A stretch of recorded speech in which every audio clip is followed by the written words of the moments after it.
Hi guys! Today, naglaag ko dire sa Bikchonsa Temple sa Sachon, Korea. Bikchonsa means Temple of White Spring. Ang white nag-represent sa purity o clarity sa mind.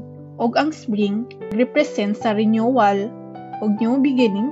Perfect kaayo para sa reflection o meditation. The first take I saw the lanterns hanging all around the temple. Nindot kaayo sa mata ang ka-colorful.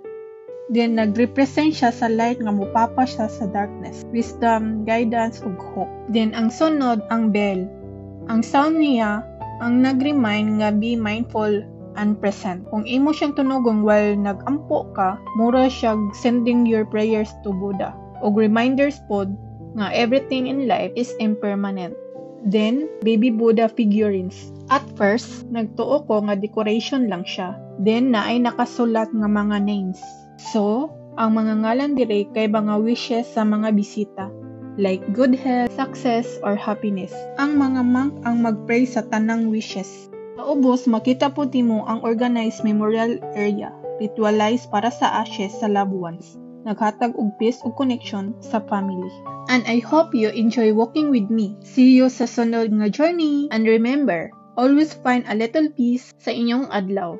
Thank you for watching. Bye-bye!